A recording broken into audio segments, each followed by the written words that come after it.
जेवढी चांगली तेवढी थंड पण असते आणि ह्या भाजीला एवढी टेस्टी असते ना, म्हणजे त्या लोकांनी अन्न सेवन करू नये.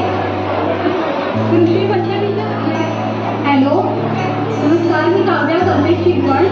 मी आहे रत्नागिरी रेल्वे स्टेशनमधून. तर भाजी जे अन्न आहे ना, त्यातून आपल्याला विटॅमिन ई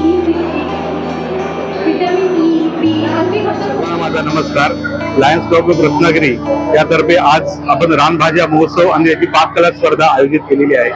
आजच्या जगामध्ये मुलांना फास्ट फूड माहिती आहे, पिझ्झा बर्गर ह्या माहिती आहेत, पण रानभाज्याची ओळख अजून त्या भाजीला काय म्हणतात हे सुद्धा माहित नाही.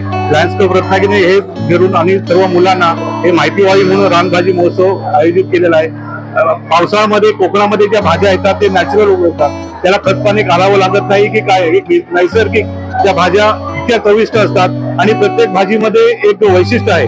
डायबिटीस असू दे, मूळव्याध असू दे, प्रेशर असू दे, या सगळ्या रोगांवर त्याचा उपाय होतो आणि ते अजून काही मुलांना बहुतेक मुलांना अजून त्याची माहिती नाही. म्हणून लायन्स क्लब रत्नागिरीने हा रानभाजी महोत्सव आयोजित करून सर्व मुलांना त्या भाज्यांची माहिती व्हावी आणि जेवणामध्ये त्यांची चव वाढावी. पिझ्झा बर्गर ह्या गोष्टी बाजूला हव्यात आणि कोकणात ज्या ज्या भाज्या प्रसिद्ध आहेत, ज्या ज्या उपलब्ध होत आहेत त्या त्यांच्यापर्यंत पोहोचाव्यात आणि पालकांना त्यांनी आग्रह करून त्या भाज्या रोजच्या जेवणामध्ये त्यांना याव्यात आणि त्यांची तब्येत सुदृढ व्हावी यासाठी हा लायन्स क्लबने प्रयत्न केलेला आहे.